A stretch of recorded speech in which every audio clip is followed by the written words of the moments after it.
Sometimes you can't stand there and argue with people. Because the longer you argue with them, the more frustrated you're going to get. But you need to walk away real quick. Find a prayer closet. Find a bathroom stall. Find an empty office.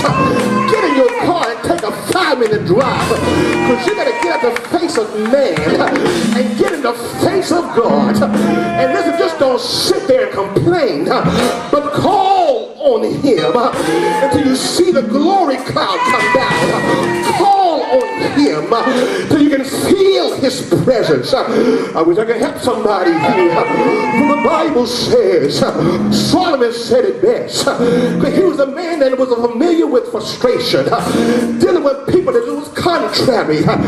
But Prophet Solomon said, he that is slow to anger is better than the mighty, and he that ruleth his spirit than he that taketh the city. You got to learn how to arrest your spirit, and don't let carnal people pull you out of your spirituality. Talk to somebody and say, just walk away real quick. Tell somebody, say, just walk away, baby. Don't let them frustrate you. The Bible says, around in verse 7, and because they walked away out of the face of man and walked into the face of God, the Lord met Aaron and Moses right in the midst of their dilemma. He said, I'm going to tell you what to do to walk out of your frustrations and walk into a blessing. God told them to speak to the rock and it shall bring forth his water. Listen, since it took words of frustrated people to set an atmosphere of frustration, it's going to take divine words to reestablish the atmosphere so that God can bring a blessing into your life.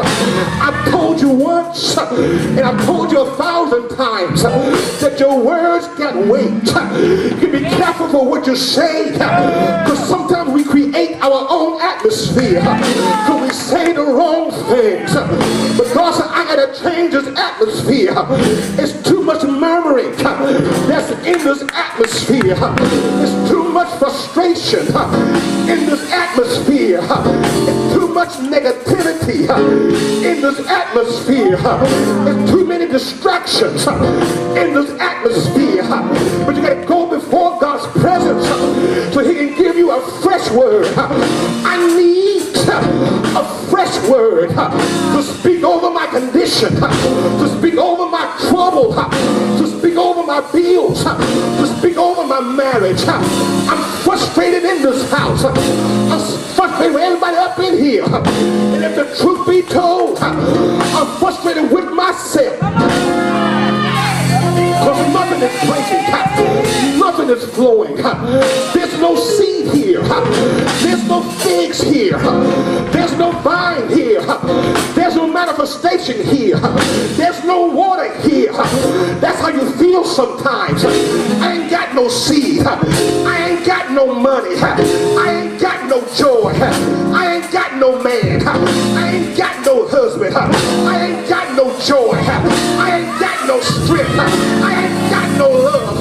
I ain't got no job. I ain't got no house. I ain't got. You gotta change your atmosphere. Stop speaking faith over yourself. When somebody say yes, you gotta change your words. You gotta change your words. Stop speaking positive. You gotta change the frustration. Can I preach to somebody? I began to read and something caught my eye. God said, listen here, Moses. I want you to speak to the rock. And out of the rock, it shall bring forth his water. I said, wait a minute, God. I don't understand something. You didn't say it shall bring forth water. You said his water. What are you trying to tell me, God? He said, wait a minute. He said, I can't equate the rock as a lifeless thing. But you got to understand something. I am the rock. I can't call myself an it.